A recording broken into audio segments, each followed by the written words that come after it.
રાપર નગરપાલિકા દ્વારા જે શૌચાલયની છત તૂટી પડતા 4 માણસો લારી સાથે ગરકાવ થયા હતા. કોઈ મોટી ઈજા થયેલ નથી. નગરપાલિકાએ તાત્કાલિક અસરથી બચાવ કાર્ય શરૂ કરી દીધું છે અને પ્રમુખે જાત મુલાકાત લઈ પરિસ્થિતિ થાળે પાડી હતી. હવે રાપર આમતક ન્યૂઝ બ્યુરોનો એક વિસ્તૃત અહેવાલ. રાપર નગરપાલિકા સંચાલિત શૌચાલયના ખાડાની છત તૂટી જતા માણસો સહિત લારીનો ગરકાવ થતાં ભારે ચકચાર વ્યાપી ગઈ હતી. રાપરના સેલારી નાકા વિસ્તારમાં આવેલ સરકારી દવાખાના સમીપે આવેલ રાપર નગરપાલિકા સંચાલિત શૌચાલય નજીકના ગટરના ખાડા ઉપરનું ઢાંકણું છત ઉપર તૂટી જતાં 4 માણસો લારી સહિત ખાડામાં ગરકાવ થયા હતા. જોકે તાત્કાલિક અસરથી લોકોના ટોળાએ તેમને સલામત રીતે બહાર કાઢી લીધા હતા. નાની મોટી સામાન્ય ઈજા થઈ હતી. કોઈ મોટી ઈજા થઈ નથી. તાત્કાલિક અસરથી પરિસ્થિતિ થાળે પાડવામાં આવી હતી. આમતક ટીવી સાથેની વાતચીતમાં માહિતી આપતા નગરપાલિકાના પ્રમુખ ચાંદ ભિંડેએ જણાવ્યું હતું કે નગરપાલિકાએ આ સમગ્ર ઘટનાની ગંભીર નોંધ લીધી છે.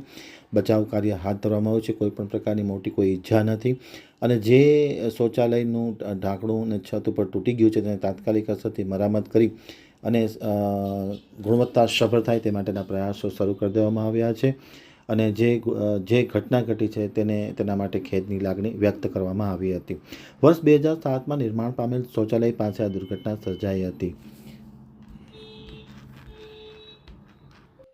ગતકાલે જે સરકારી દવાખાના પાસે જે બનાવ બન્યો તેની જાણ થતાં તુરંત જ નગરપાલિકા દ્વારા બચાવ કામગીરી મોકલવામાં આવી હતી અને તુરંત એક્શન લેતા ત્યાં કોઈ પણ જાનહાની કે કાંઈ થયું નહોતું.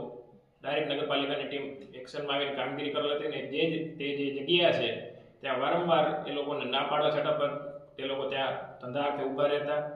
કારણ કે ત્યાં બાજુમાં એક જાહેર શૌચાલય આવેલું છે અને એનું જે મળમૂત્ર નિકાલ માટેનો જે હોય તે ટાંકો બનાવેલો હતો. તેથી તે લોકો ના પાડેલ હતી કે આ જગ્યા અહીંયા આના માટે આરક્ષિત રાખેલ છે, અહીંયા કને ઊભા ન રહેશો, પણ તે લોકો દબાણપૂર્વક ત્યાં ઊભા રહેતા અને તેથી આ બનાવ બનેલ હતો. જેની જાણ થતાં તરત જ એ જગ્યા પાછી કોર્ડન કરી દેવામાં આવી છે અને તરત જ બચાવ કામગીરી કરવામાં આવેલ હતી.